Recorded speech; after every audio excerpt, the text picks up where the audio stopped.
Continuamos abordando temas en a las 7:30 am por Canal Antigua. Gracias por estar en sintonía cuando son las 8 de la mañana con 28 minutos y también gracias a quienes nos siguen en la plataforma digital, en el Facebook Live. Tenemos una entrevista también ahora con el epidemiólogo Erwin Calwa. Vamos a estar hablando sobre el proceso de vacunación en nuestro país y le agradecemos al doctor por acompañarnos en este día. Doctor, buenos días. Muy buenos días, Joaquín. Muchas gracias y muchas gracias a quienes nos están escuchando o viendo. Gracias a usted. Están contemplando ya la vacunación de menores de edad. Alrededor del mundo han habido ciertos señalamientos sobre los efectos adversos que no están bien contemplados que pueden tener las vacunas en los niños.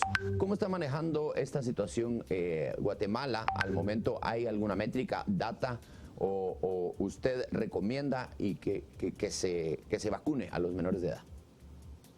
Bueno, Joaquín, es una excelente pregunta y creo que para la población es muy importante saber que en lo que ha sido la evidencia científica a nivel global, sabemos que la vacuna Pfizer para niños arriba de 12 años de edad es muy importante. La otra es Moderna para aquellos que están en los 16 años de edad para adelante. Estos son los que han sacado información específicamente y las marcas que ya tienen que ver con esa edad.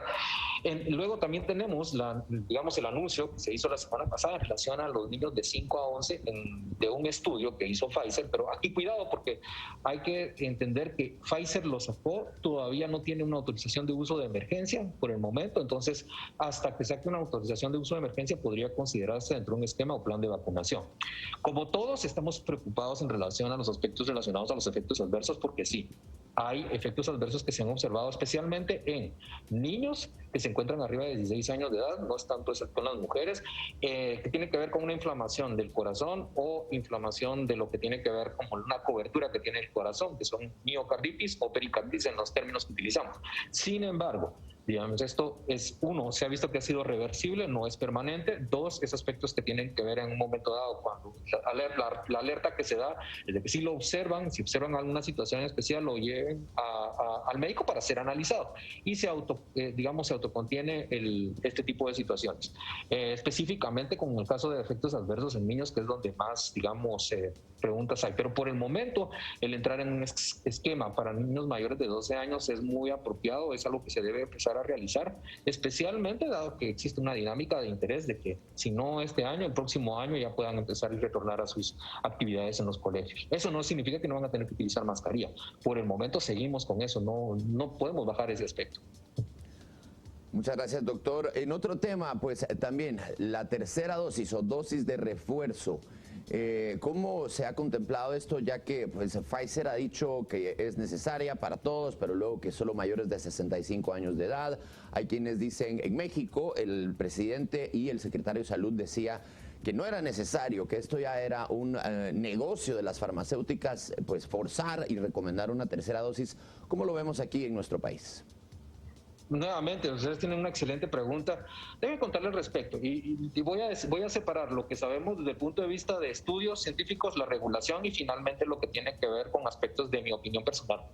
Número uno es que los estudios han evidenciado específicamente con ciertas vacunas, porque esto no se aplica para todas las vacunas de igual manera, la tercera dosis que le llaman. Se vio específicamente con Pfizer de que por el corto tiempo que existía entre primera y segunda dosis, es 21 días, con que se da la inmunidad en los pacientes que están en Israel, específicamente, que ha sido un sitio que aceptó ser un sitio de observación para este tipo de estudios, bajaba. Entonces, al bajar, específicamente hacía que estuviesen más vulnerables y bajó exactamente en el momento que entró Delta. Entonces, no solo se vio que bajaba, sino que encima de eso dejaba vulnerables a las personas de 65 años de edad que habían sido los primeros que habían sido vacunados en Israel. Entonces, al ver que bajaba y tener que enfrentar una nueva variante que llevaba más rápidamente hacia las personas a situaciones de hospitalización, ¿verdad? Hizo que se dijera, bueno, ellos fueron los primeros en decir vale la pena subirle. Llevaron hacia Estados Unidos, sabemos que Estados Unidos tiene una enorme influencia en relación a los aspectos regulatorios y adscripción a medidas de uso de una tercera dosis. Ellos vieron la data, ellos no lo han recomendado abajo de 65 años de edad o en personas que no estén a riesgo, esa es la otra palabra clave. ¿Quiénes están a riesgo? Por ejemplo, el personal de salud, aquellos que estamos en hospitales, aquellos que decían, bueno, necesitan tener una tercera dosis porque se está bajando la inmunidad. Así que es el grupo de personas que están disponibles. Hasta ahí en la parte de la evidencia científica, hasta aquí el aspecto regulatorio. Pero viene un aspecto muy importante. Miren, lo que es clave en un momento dado es tener las 2 dosis. Lo estamos viendo en Guatemala y lo estamos viendo alrededor del mundo. Eso es lo que nos detiene, no el contagio, sino lo que nos detiene la hospitalización, el aspecto de la severidad de la enfermedad e incluso la muerte. Entonces, para utilizar una tercera dosis, en un país como Estados Unidos eso no es problema porque ellos tienen asegurado eso, pero en un país como Guatemala, que pertenece a un gran conjunto que no tienen vacunas, sí significa que una tercera dosis sería quitarle una dosis a estos niños que lo necesitan, porque Pfizer, por ejemplo, es una que lo van a necesitar. Entonces tienen que sopesar si van a adscribir, lo cual no ha hecho el Ministerio de Salud, a una tercera dosis en este momento. Lo van a tener que considerar, sí, lo van a tener que considerar dadas las circunstancias, e incluso aquí en el Hospital General San Juan de Dios, junto con otros equipos de investigadores de la academia, estamos haciendo investigaciones relacionadas a si está bajando el nivel o no está bajando la inmunidad, precisamente con esa intención de poder determinar y que haya evidencia científica que lo soporte para determinar si esto podría ser una necesidad para Guatemala y no quitarle una dosis que probablemente pueda llegar a servirle a los niños de 12 años, que esa sí es mi opinión personal. Creo que tenemos que cubrir a la población antes con 2 dosis, asegurar eso y posteriormente entonces ir viendo y cubriendo las factores de riesgo basada en la evidencia que nos diga que está bajando la inmunidad como se ha visto en otros países. Hablando precisamente de ver a futuro, doctor, esta vacuna, pues digamos, de las distintas farmacéuticas o laboratorios, año con año vamos a tener que tener ya un refuerzo o existe la posibilidad de que se genere ya también una vacuna que evite el contagio. Hasta ahorita nos indica todo que probablemente, y eso fue lo que dijo Pfizer, ¿verdad? El problema es que recordemos que Pfizer no recibió fondos estatales para desarrollar su investigación. Ellos financiaron su propia investigación y lo viven haciendo, son los que están en la punta de investigación. Esto debido a que fueron los primeros en establecer, digamos, la importancia de esta vacuna y su eficacia y luego su efectividad y también su disminución de uso. No cabe duda que cuando viene algo de la industria farmacéutica, la gente lo va a cuestionar. Específicamente lo va a utilizar, una percepción va a ser sobre aspectos de negocio. Desafortunadamente, en este momento sabemos que necesitamos una segunda dosis y hay algunos que hablan de una cuarta dosis.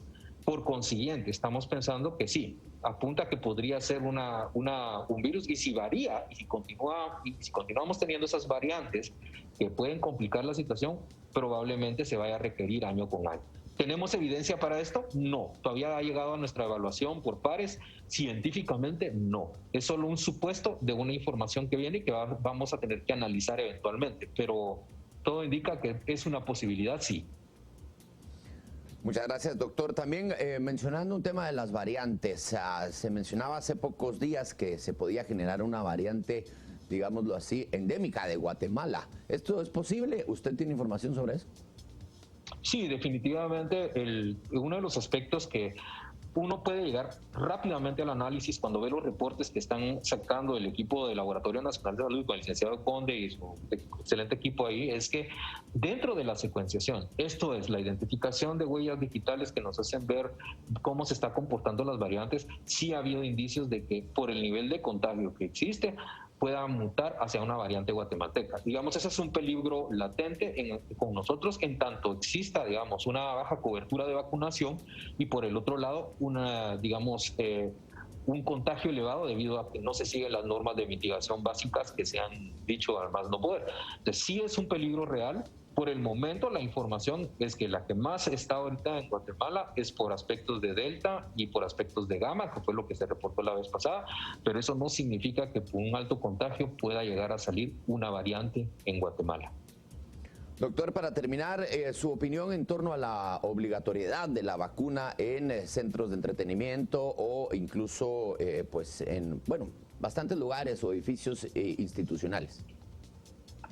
Bueno, yo pienso que hay una responsabilidad moral individual en cuanto a proteger a las personas en el tema de una vacuna. Eso es una responsabilidad y es una elección de cada persona basada en la mejor evidencia científica y basado también en sus propias preferencias, que es lo que aquellos que enseñamos medicina basada en la evidencia sabemos que hay. La obligatoriedad se va dando y podría darse bajo ciertas circunstancias y en ciertos entornos. Por ejemplo, en el ambiente de salud, prácticamente una persona que está teniendo contacto con pacientes, que está teniendo cercanía con los pacientes, especialmente nosotros que ahorita allá afuera podemos estar viendo un paciente que trae una variante totalmente nueva y puede llegar a enfermar por ella y por consiguiente perderse el recurso humano o puede llegar a contagiar a otras personas con este tipo, sí considero que debería ser algo obligatorio en personal de salud. En los otros espacios, digamos, en los espacios donde hay como ser maestro, ser un profesional, alguien que va a querer trabajar en una industria específicamente, es una evaluación que se tiene que hacer en base al nivel de riesgo y también considero en base a una evaluación seria de si están cumpliendo o no con las medidas de mitigación básicas. Si esa población no lo hace, son medidas que se deben discutir, pero no se pueden imponer tampoco tan fácilmente porque hay un aspecto de derechos, de libertades que en un momento dado deben tomarse en cuenta con las personas al momento de discutir un tema que es delicado fuera del ambiente de salud. Muchas gracias, doctor, por su tiempo. Sabemos que su agenda es compleja y cargada, entonces le agradecemos haber atendido el llamado de Canal Antigua. Gracias y que tenga un feliz inicio de semana. Muchas gracias, Joaquín. Saludos a todos. Muy amables a usted. Gracias. Buenos días, doctor. Gracias al epidemiólogo Erwin Calwa. Nos comparte la información sobre la aplicación de vacunas en menores de edad. Ya lo decía, pues mayores de 12 años ya existe la evidencia científica en que tal vez no hay tantos efectos adversos, pero todavía no se sabe de los 5 a los 12 qué es lo que puede pasar con los pequeños, Keila. Y es que también con respecto a que un tipo de vacuna para cierto rango de edad y otra para otro rango deja mucho en qué pensar, sin duda alguna, como todo lo que está sucediendo a raíz del COVID-19 tiene que pasar por un proceso de estudio constante y arduo para la seguridad de quienes se aplican esta vacuna. Así es, Keila, y lo que mencionaba también que es interesante es sí la responsabilidad de los mayores de edad de vacunarnos y también no contemplar una tercera dosis o buscarla desde ya si estas pueden ser necesarias para población vulnerable. Hay que pensar siempre en los demás y recordemos que no toda la población está vacunada, así que antes de una tercera dosis tenemos que ver que los demás ya hayan recibido una o la segunda, que es lo ideal para que terminen su proceso de vacunación. Seguramente también conforme el tiempo nos van a ir diciendo si año con año vamos a tener que estarnos vacunando, que yo supongo que así va a ser por lo menos los primeros años. Sí, yo también, y lo decía el doctor, es la probabilidad más alta, es que necesitemos un refuerzo anual en lo que pues ya los financiamientos para los estudios médicos vayan generando otro tipo de solución, pero por el momento creo que así va a ser a largo plazo. A largo plazo, así que vacunarnos todos los años. Bueno, el presidente Alejandro Yamatei, como es sabido para muchos, tuvo una entrevista por parte de la cadena CNN. Esta entrevista fue promocionada por las páginas del gobierno de Guatemala y también, por supuesto, por la cadena CNN. Así es, Keila, y el presidente dice que no hay ninguna investigación en su contra por corrupción y además habló de otros casos de alto impacto como el Oderbeck. Vamos a ver la información.